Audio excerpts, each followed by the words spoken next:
디모데 전서의 말씀 같이 나누는데요. 여러분들 1992년도에 방송 드라마로 방송된 드라마가 있어요. 제목이 아들과 딸. 보셨어요? 네. 네, 재밌게 보셨죠? 네. 이 아들과 딸이 내용이 뭐냐면 아들 귀한 집이에요. 이 집이 7대 독자라고 그러죠. 아들 귀한 집이니까 되게 아주 놀랍게도 이란성 쌍둥이가 나오는 겁니다.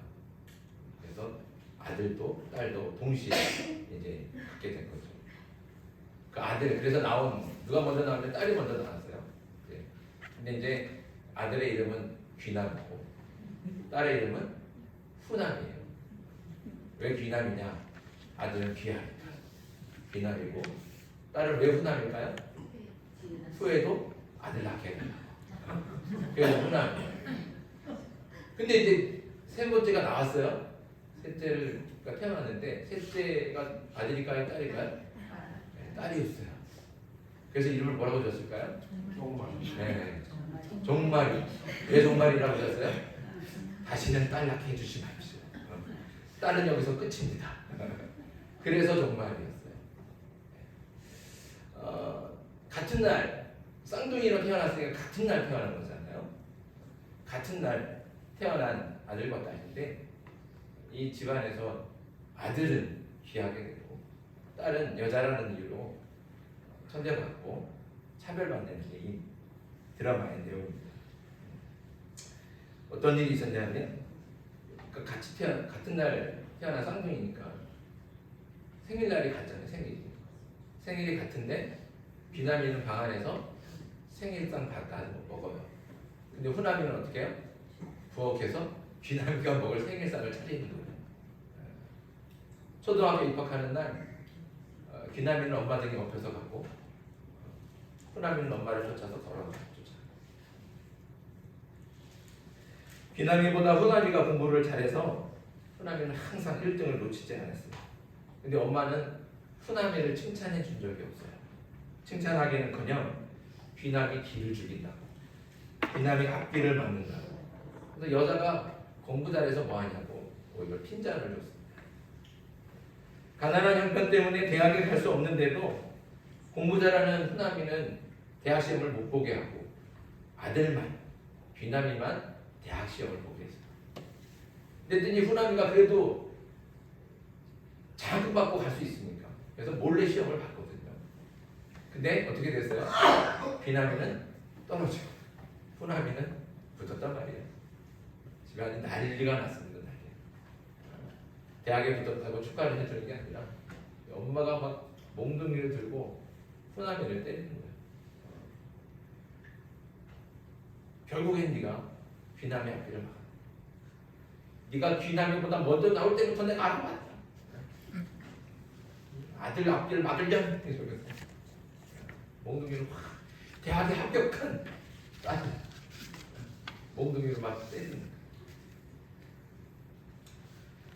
이 드라마는 많은 사람들에게 공감과 사랑을 받아서 시청률이 무려 60%까지 됐다고 합니다. 아마 드라마를 여러분들 다 보셨겠지만 드라마를 보면서 아들만 귀하게 여기는 엄마를 보고 그 엄마 때문에 막 속이 막 뒤집어지고 막 우라통이 터지고 그러다가 또 그렇게 구박받는 후남이 보면서 후남이 때문에 막 가슴이 아프고 눈물 나고 그렇게 많이 우셨을 거라고 생각이 돼요. 이렇게 많은 사람들이 이 드라마에 물고 웃고 했던 이유는 당시에도 여전히 남아선호 사상이나 또 남존여비 사상이 그 사회에 여전히 만연했고 또 남성 우월주의와 여성 차별이 그저 보편적일 때 그런 때였기 때문에 그런 것 같습니다. 혹시 지금도 이런 집이 있을까요? 지금도 지금은 이렇게까지 드러내놓고 차별하는 집은 아마 없을 겁니다. 만약에 후남이나 귀남이처럼 누구를 이렇게 한다면 고발당할 거예요. 물론 우리 사회에는 여전히 남녀 차별이라고 하면 완전히 사라졌다고 말할 수는 없을 것 같아요. 보이지 않는 차별이 여전히 우리 안에 있죠. 하지만 옛날처럼 공개적으로 드러내놓고 할 수는 없습니다. 그랬다가는 정말 감옥에 갈 수 있어요. 그만큼 남자와 여자에 대한 생각이 옛날과는 많이 달라져서 지금은 그래도 남자와 여자가 평등하다. 이것이 이제 우리 일반적인 생각이 되어 있죠. 그런데 오늘 우리가 읽은 성경 말씀은 우리가 가진 이 일반적인 생각과 조금 다르게 들리지 않습니까? 그래서 마음이 좀 불편하고 무거운 것이 사실입니다. 여러분은 어떻습니까? 말씀을 읽으실 때 말씀을 읽으면서 아멘, 은혜다. 솔직하게 한번 손들어 보세요. 이렇게 은혜 받으신 분. 그렇죠? 은혜 받기가 좀 힘들죠. 마음이 여러분들도 저처럼 불편하고 무거우셨을 것이다 생각이 됩니다. 우리가 마음이 무겁고 불편한 것처럼 사실 이 말씀은, 이 본문은 교회 역사에 있어서 굉장히 오랫동안 아주 큰 논란을 가져오고 또 의문을 남긴 말씀이기도 합니다. 여전히 우리 가운데 논란으로 남아있죠. 사실 오늘 말씀은 어제 토요일 새벽 기도의 본문이었습니다. 네, 말씀을 준비하면서 제가 이제 이거를 좀 더 확실하게 하기 위해서 말씀을 이제 주석책을 여러 권을 봤어요. 한 4권 봤어요. 주석책만 보지 않고 다른 목사님들 이 본문으로 어떻게 설교했나 여러 분의 이제 목사님들 설교를 여러 편들 들었어요. 그리고 막 인터넷으로 엄청 좀 찾아봤어요. 거의 이번 주 내내 사실은 이 말씀에 매달려 있었어요. 근데 이제 그 말씀들을 보면서 또 이렇게 많이 들으면서 이게 속을 완전히 이렇게 막 시원하게 해주는 뭐 그런 글이나 책이나 이런 것들은 좀 없었어요. 그래도 아무튼 이제 여러 이제 자료들을 수집하고 또 이게 나름대로 제 나름대로 이렇게 연구를 하면서 이제 보니까 결론을 좀 갖게 됐어요. 그 내용이 사실은 새벽에 나눌 수가 없겠더라고요. 새벽에는 이게 너무 방대해서 나누기는 좀 어렵고 그래서 이제 어제 새벽에 잠깐 나누기는 했지만 이 말씀은 좀 주일 예배 시간에 같이 나눠야겠다. 그래서 이제 오늘 그 말씀을 함께 나누려고 합니다. 그래서 어제 새벽에 다 하지 못했던 말씀, 그 말씀을 좀 보충해서 함께 나누려고 합니다. 오늘 본문은 교회 안에서 여성이 어떠해야 되는지에 대한 말씀입니다. 근데 이 말씀이 논란이 되는 이유는 아까도 말했던 것처럼 우리가 가지고 있는 일반적인 생각과 조금 차이가 있기 때문에 그렇습니다. 우리가 같이 말씀을 읽었지만 여러분들 어떻게 들으셨습니까? 딱 봐도 여성에 대한 잘못된 오해와 편견이 있고 차별적이라고 하는 그런 느낌들이 있지 않습니까? 그런데 이런 차별적인 말씀이 다른 책도 아니고 성경책에 기록이 되어 있으니까 더 혼란스럽고 마음이 무겁습니다. 자, 그럼 오늘 말씀을 우리는 어떻게 이해해야 될까요? 이게 그저 성경에 이렇게 기록이 되어 있으니까 무조건 이 말씀 그대로 따라야 될까요? 교회에서는 여자는 가르치지 말아요. 조용히 남자가 말하는 대로 순종해라. 그대로 하기 사실 어렵죠. 자, 오늘 말씀의 진짜 뜻이 의미가 무엇인지 한번 찾아보려고 합니다. 우선 오늘 말씀은 바울이 모든 여성을 향해서 가르치는 말씀이 아니라는 것을 좀 기억할 필요가 있습니다. 이거는 에베소 교회의 국한된 말씀입니다. 오늘 말씀은 이제 에베소 교회에 남아 있는 그 남겨진 디모데에게 보내는 편지거든요. 근데 에베소 교회에 있는 그런 특정한 상황입니다. 그러니까 오늘 말씀의 배경은 에베소 교회만이 가진 특별한 상황이 있다는 겁니다. 그럼 에베소만의 특별한 상황이 뭘까요? 에베소에는 아르테미스라고 하는 여신을 숭배하는 신전이 있습니다. 성경에는 아데미라고 하죠. 아데미. 사도행전에 아데미 여신 이렇게 나오는데 이 에베소에 이 아데미 여신을 숭배하는 신전이 있는데 이 신전의 규모가 어마어마합니다. 신전의 길이는 약 115m고 폭은 55m입니다. 이 안에 기둥이 127개가 있는데 이 기둥 하나의 둘레가 대략 4.7m. 그러니까 5m에 가깝죠.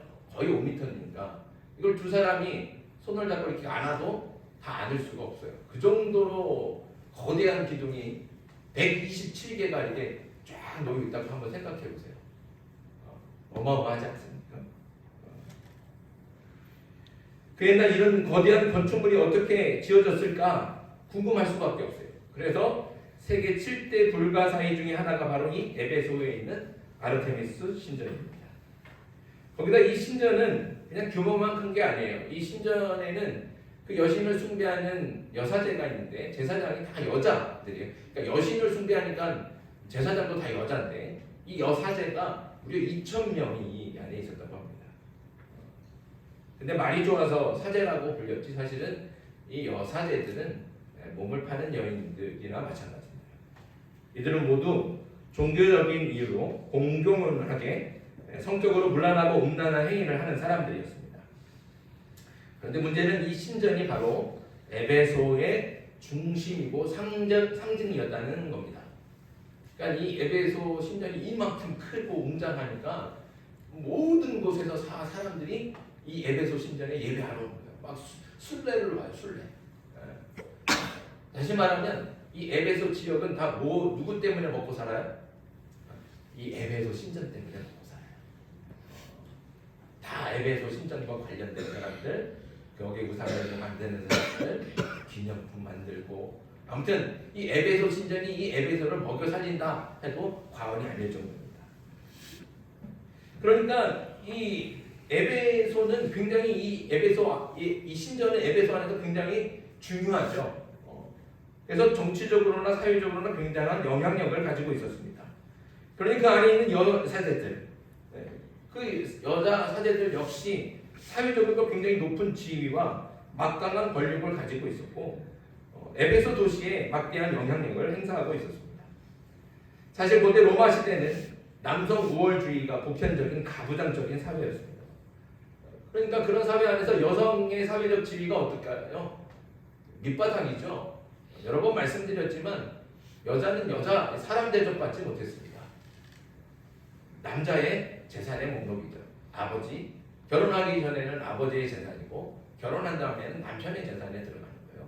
그러니까 재산 목록의 하나지 이게 사람처럼 취급받지 못했어요.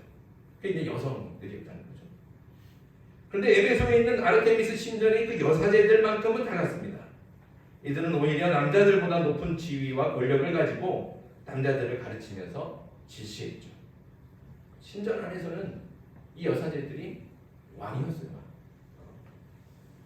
지나가는 남자들을 막 불러 세우고 가르치고 호통치고 지시하고 그런 것들이 공공연하게 보여지는 거죠. 거기다 여사제들은 금과 은과 또 각종 보석으로 장식한 화려한 옷을 입고 다녔습니다. 그러니 여성들 눈에는 이 여사제들이 너무 예뻐 보이고 당당해 보였을 겁니다. 얼마나 부러웠겠습니까? 에베소라고 하는 도시의 분위기가 이렇다 보니까 교회 안에 있는 여성들이 어느 순간부터 아르테미스 그 신전의 여사제들을 동경하고 그 여자들처럼 하고 다니기 시작한 거예요.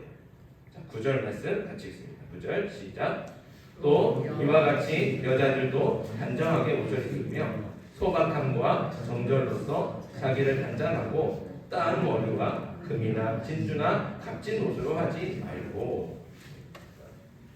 이 사도 바울이 여자들이 옷 입고 다니는 거 하다못해 머리를 닦지 말아라 이렇게까지 얘기하는 건 어떻게 보면 이 말씀만 보면 글자만 보면 사도 바울이 너무 하는 거 아닌가 이런 마음이 들어요.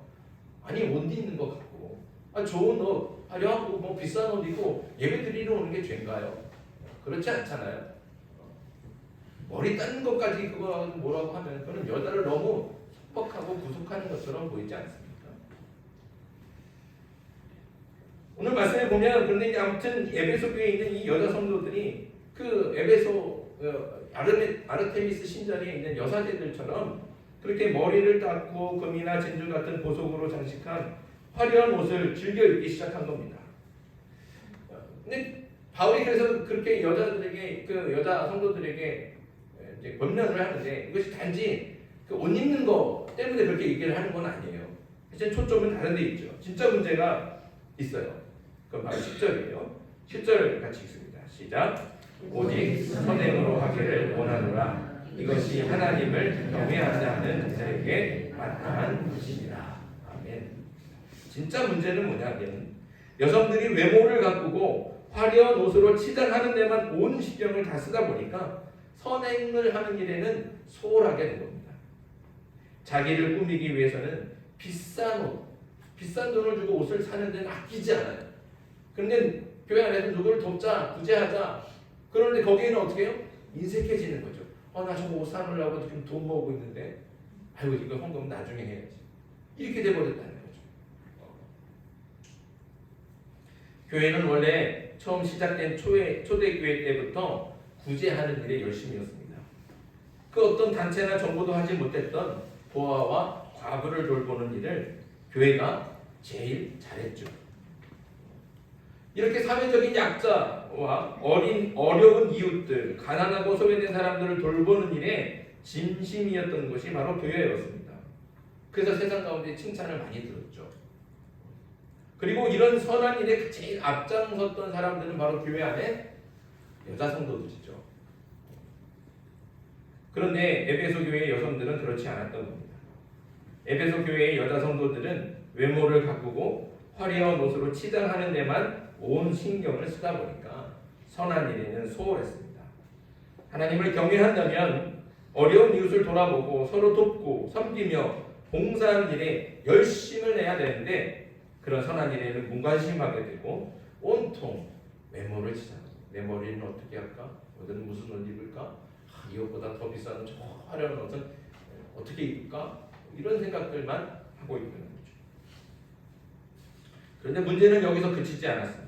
더 심각한 문제가 있었죠. 11절 12절 같이 읽습니다. 시작. 여자는 일체 순종함으로 조용히 배우라. 여자가 가르치는 것과 남자를 주관하는 것을 허락하지 아니하노니 오직 조용할지니라.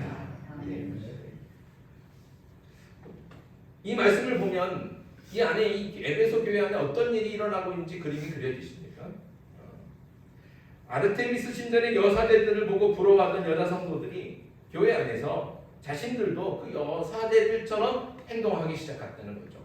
교회 올 때 금이나 은이나 보석으로 장식된 화려한 옷을 입고 교회에 와서는 섬기고 봉사하는 일은 하지 않고 자꾸 앞에 나서서 사사건건 남자들의 의견에 반대하고 남자들을 가르치면서 이래라 저래라 지시했다는 겁니다. 안 그래도 사실 에베소 교회 안에는 문제가 있었어요. 시끄러운 문제가 있었는데 우리 1장 한번 볼까요? 1장 3절과 4절 같이 읽습니다. 시작. 내가 마게도나로 갈 때 너를 권하여 에베소에 머물라 하는 것은 어떤 사람들을 명하여 다른 교훈을 가르치지 말며 신화와 끝없는 족보에 몰두하지 말게 하려 합니다. 이런 것은 믿음의 안에 있는 하나님의 경륜을 믿음보다 도리어 결론을 내는 것이다. 아멘. 어떤 사람들이 에베소 교회 안에 있는데 이 사람들이 바울이 전하는 그리고 가르쳤던 복음과 다른 것을 가르쳤다는 거예요. 바울이 전한 것과 다르다는 것은 결국엔 가짜라는 거죠. 가짜 복음입니다. 그들은 복음의 진리는 말하지 않고 허무맹랑한 신화 이야기나 족보나 따지면서 논쟁을 불러일으키는 거예요. 논쟁을 자꾸 일으키는 거예요. 이게 건전한 논쟁이 아니라 자꾸 갈등을 부추기고 사람들 가운데 편을 갈라서 서로 싸우게 했다는 거죠. 그래서 조용하고 평안해야 될 교회가 매일 싸우는 소리가 밖으로 막 들려나는 거예요. 그러니까 교회가 막 시끄럽죠. 그러니까 지나가는 사람들이 저 교회는 왜 이렇게 시끄러운 거야? 자꾸 그렇게 소리만 들리는 겁니다. 근데 거기다가 여자 성도들까지 우상을 숭배하는 여사대들처럼 행동하니까 교회는 심각한 혼란에 빠졌습니다. 그래서 바울은 교회를 혼란에 빠뜨리고 있는 여성들을 향해서 좀 너무하다 싶을 정도로 아주 강하게 그렇게 이야기하고 있는 겁니다. 이것이 에베소 교회만이 가진 특별한 사정이고 오늘 말씀의 배경입니다.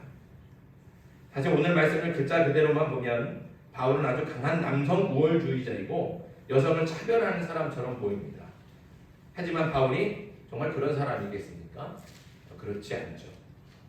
우리 앞에 있는 갈라디아서 말씀도 한번 보겠습니다. 갈라디아서 한번 찾아가 보세요. 갈라디아서 1장 3절과 4절 말씀입니다. 신약성경 302쪽입니다.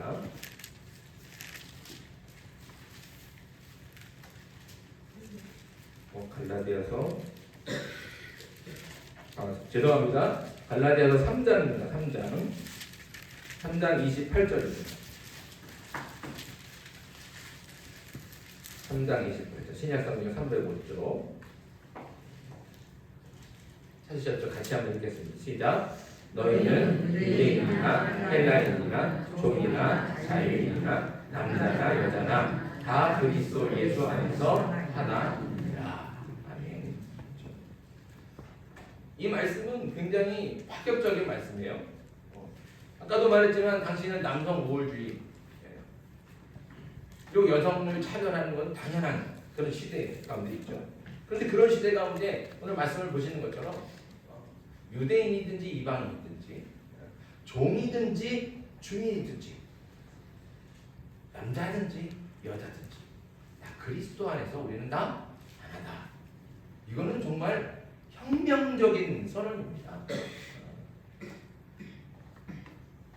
이게 놀라운 거죠. 그러니까 바울은 결코 남성 우월주의자도 아니고 여성을 차별하는 사람도 아닙니다. 그리고 오늘 말씀 우리가 읽었던 디모데전서의 말씀을 보면 여성이 가르치는 것을 금지하고 교회 안에서 조용히 해라 이렇게 말씀하고 있는데 사실 바울은 그의 동역자인 브리스길라 우리가 브리스길라와 아굴라 아시죠? 부부 아닙니까?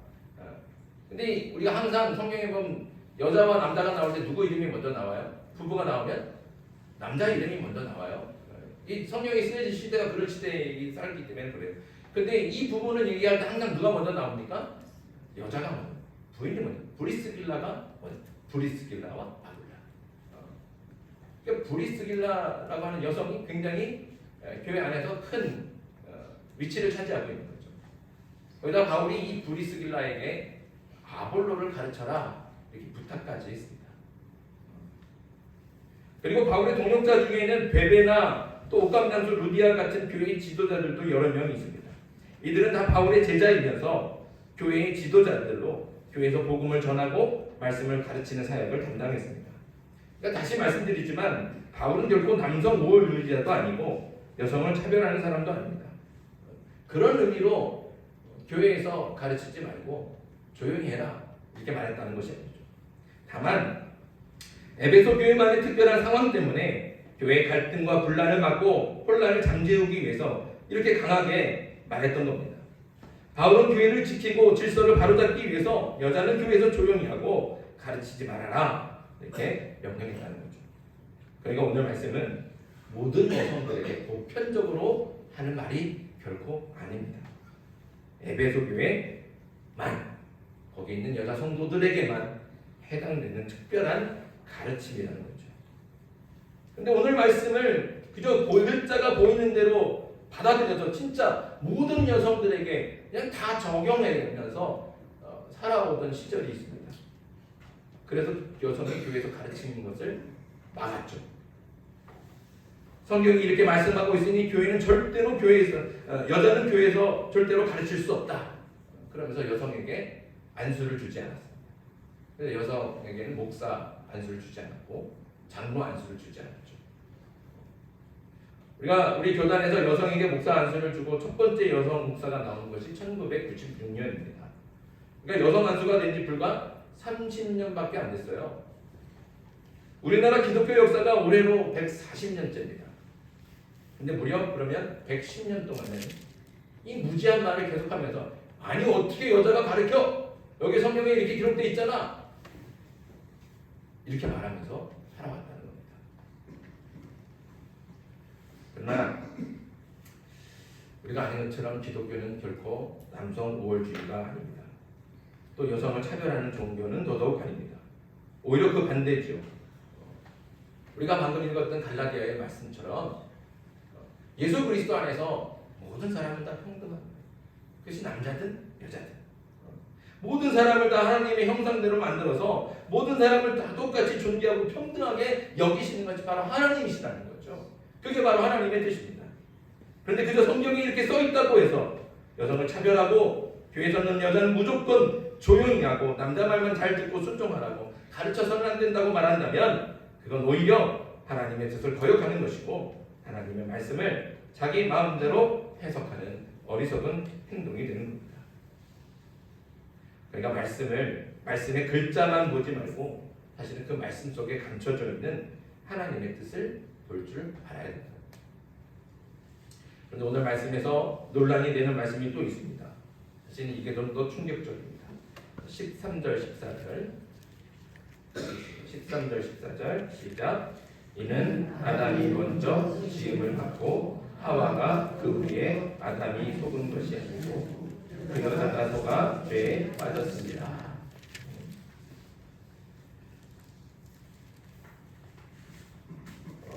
어떻게 들으십니까? 이 말씀은 바울이 교회 안에서 마치 아르테미스 신전의 여사제들처럼 행동하며 교회를 혼란스럽게 하는 여성들에게 왜 그 여성들이 교회 안에서 가르치지 말아야 되는지, 그 여성들이 왜 조용해야 되는지 그 근거로 제시한 말씀이에요. 근데 그 근거가 사실 좀 어렵죠. 받아들이기가 힘들죠.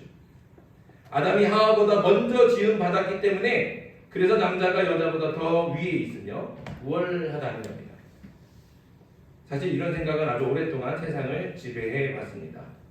그래서 여자를 남자보다 열등한 존재로 생각해 왔죠. 하지만 저는 이 말에 절대로 동의하지 않습니다. 아담이 먼저 지음 받았으니 남자가 여자보다 위에 있고 우월하다는 말은 그건 정말 하나님의 뜻을, 하나님의 말씀을 오해하는 거죠. 우리가 성경을 바라보면 성경의 역사는 첫째 아들의 역사가 아닙니다. 성경은 첫째 아들에게 제 유산의 2배 몫을 주거든요. 다른 아들들보다. 첫째가 굉장히 중요한 가장이 되고 그런 대를 잇는 역할이지만, 그런 아주 중요한 사람이지만 우리 성경의 역사를 보면 첫째로 하나님이 사용하지 않아요. 자, 아담의 아들인 가인과 아벨에서 하나님께서 제사를 받으신 건 누구의 제사를 받으셨습니까? 첫째 아들인 가인입니까? 둘째 아들인 아벨입니까? 아벨이죠. 이삭의 아들인 에서와 야곱, 이 에서와 야곱 중에서 하나님은 어떤 아들을 통해서 이스라엘이라고 하는 민족을 세우셨습니까? 첫째인 에서입니까? 둘째인 야곱이거든요. 하나님은 첫째를 가지고 사용하지 않았어요. 세상 가운데서 불이익받고 오히려 천대받는 둘째를 통해서 하나님의 역사를 이루십니다. 그래서 예수님이 뭐라고 그러셨습니까? 먼저 된 자는 나중되고 나중된 자는 먼저 될 것이다. 그런데 이렇게 얘기한다는, 아담이 먼저 나왔으니, 아담이 먼저 지음을 받았으니까 당연히 하와보다 더 위에 있고 우월하다? 그건 말도 안 되는 얘기죠. 그건 정말 하나님의 말씀을 잘못 알고 있는 겁니다. 거기다 바울은 또 이렇게도 얘기합니다. 뱀에게 속아서 하나님이 먹지 말라고 했던 그 선악과를 먹은 건 여자지, 남자가 아니라는 거죠. 여자가 속아서 죄에 빠졌다고 남자를 죄짓게 하는 것이 여자라고 말하는 겁니다. 이런 생각도 아주 오랫동안 이어져 왔습니다. 중세시대 마녀사냥이 바로 이런 식으로 된 거죠. 그러니까 우리가 여성을 바라볼 때 오랫동안 여성은 남자를 죄짓게 하는 그런 존재로 이해해 왔습니다. 그건 지금도 그런 데가 있는데, 우리가 종교는 다르지만 이슬람교에 보면 이렇게 다 덮어 쓰고 다니잖아요. 그냥 눈만 내놓고 다녀요. 눈만 내놓고 막 검은 천으로 얼굴과 머리를 다 가리고 피부가 보이면 안 되니까 더운 여름에도 긴 팔과 긴 치마를 입고 다니거든요. 왜 그럴까요? 남자를 죄짓게, 남자가 유혹을 받아서 죄짓게 합니다. 그래서 여성들 그렇게 가리게 합니다. 사실 그러나 그렇게 하는 것은 여성을 비하하는 것이고 억압하는 거죠. 하나님의 형상대로 지음받은 여성을 비하한다는 건 결국은 누구를 비하하는 거예요? 하나님을 비하하는 거예요. 여러분, 선악과를 여자만 먹었습니까? 아니잖아요. 남자도 먹었습니다. 만약에 뱀이 남자를 먼저 찾아가서 남자를 먼저 유혹했다면 그러면 결국 남자가 먼저 먹어듣겠죠. 근데 단지 뱀이 여자를 먼저 찾아가서 유혹했다는 이유만으로 여자가 죄를 지었고 여자가 남자를 꼬셔서 죄를 짓게 했으니 여자에게 모든 책임을 떠넘기는 것은 그건 말도 안 되는 억지입니다. 그런데 안타깝게도 이런 생각이 당시 많은 사람들이 가진 보편적인 생각이었다는 사실이죠. 그리고 바울도 이런 생각에서 벗어나지 못하고 있는 겁니다. 그러니까 오늘 이 말씀은 사실은 사람의 한계를 보여주고 있는 겁니다. 그런데 사실 이걸 또 뭐라고 할 수가 없어요. 다시 말씀드리면 당시에는 이게 보편적인 사고였기 때문에 그냥 이 정도의 지식 수준밖에 인권이라고 하는 것에 대해서 그렇게 고민하지 않는 그런 시대를 살고 있기 때문에 그렇습니다. 그러니까 이거는 그냥 바울을 향해서 너는 왜 이렇게 해가 아니라 그걸 지적할 수가 없는 거예요. 이런 생각의 한계와 지식의 한계를 가졌음에도 불구하고 오히려 바울이 하나님 안에서 남자나 여자나 다 평등하다고 선언하는 것, 그것이 그나마 대단한 일이라는 거죠. 그것이 바로 하나님의 역사이고 하나님의 은혜였던 겁니다. 오늘 우리가 읽은 말씀은 분명히 하나님의 영으로 기록된 하나님의 성경의 말씀이지만 그 안에는 당시 사회적이고 지식적인 한계를 벗어나지 못하는 그런 부족한 인간의 모습이 반영되어 있다는 사실을 우리는 인정해야 됩니다. 오늘 말씀에서 우리는 글자가 주는 의미가 아니라 글자 속에서 보여지는 인간의 한계를 깨닫고 하나님의 참뜻을 구할 수 있어야 됩니다. 이것이 오늘 말씀이 주는 교훈이며 의미일 것입니다. 사랑하는 성도 여러분, 성경에 기록된 하나님의 말씀을 글자로만 읽지 않기를 바랍니다. 글자에만 얽매이고 매몰되지 않기를 바랍니다. 글자에 이렇게 써 있다고 그걸 맹목적으로 맹신해서는 안 된다는 거예요. 그러면 오히려 하나님의 말씀을 자기 마음대로 해석하게 되고 하나님의 뜻을 거역하게 된다는 것을 명심해야 됩니다. 성경은 글자만 볼 것이 아니라 글자 내면에 있는 오히려 보이지 않는 숨겨진 하나님의 뜻을 볼 수 있어야 됩니다. 그러니까 글자를 뛰어 넘어야 됩니다. 글자는 이렇게 써 있지만 진짜 하나님의 뜻은 무엇인지 고민하고 질문하면서 성경을 읽어야 하나님의 뜻을 찾을 수 있습니다. 그러니 성경이 이렇게 써 있다고 아무 질문이나 고민 없이 맹목적으로 믿는 그런 믿는 맹신자가 되서는 안 된다는 거죠. 아기 새가 알을 깨치고 나와야 더 넓고 자유로운 세상을 날아다닐 수 있어요. 근데 그 알을 누가 깨요? 안에서 자기가 깨야 돼요. 난 여기가 좋아.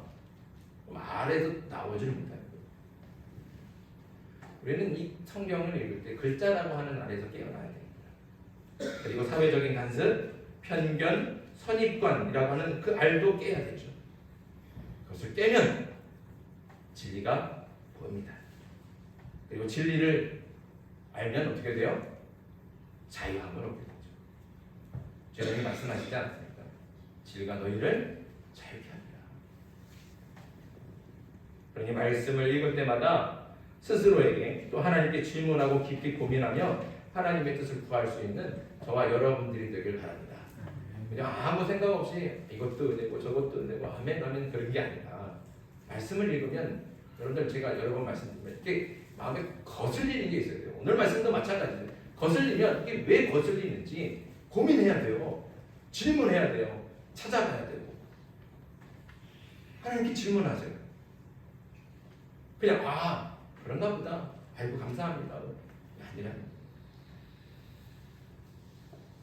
이 성경은 분명히 말씀드렸지만 수천 년 전, 수백 년 전 우리하고 전혀 다른 풍토와 풍습과 그런 시대적인 배경 속에서 지어진 거예요. 하나님께서 하나님의 말씀이라고 우리를 쓰실 때 무슨 기계처럼 받아쓰기 기계로 사용하신 게 아니라는 거죠. 그 시대의 역사적인 상황과 그 지식의 한계와 그것들을 가지고 사용하시고 쓰신 거예요. 그러니까 이 안에는 그런 인간의 그런 한계들이 분명히 들어있는 거예요. 그러니까 그것을 어떻게 해요? 깨야 된다는 거죠. 그래야 진짜 하나님의 뜻이 무엇인지 하나님의 진리가 무엇인지를 발견하게 될 줄 믿습니다. 저와 여러분들이 다시 말씀드린 말씀을 읽을 때마다 자꾸 질문하십시오. 스스로에게도 하나님에게도. 하나님 왜 이렇게 말씀하십니까?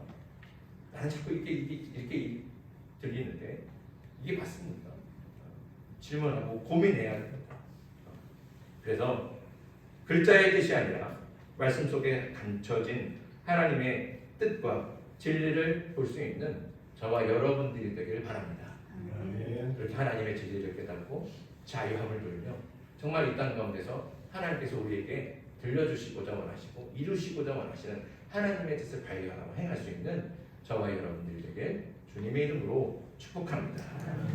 기도드리겠습니다.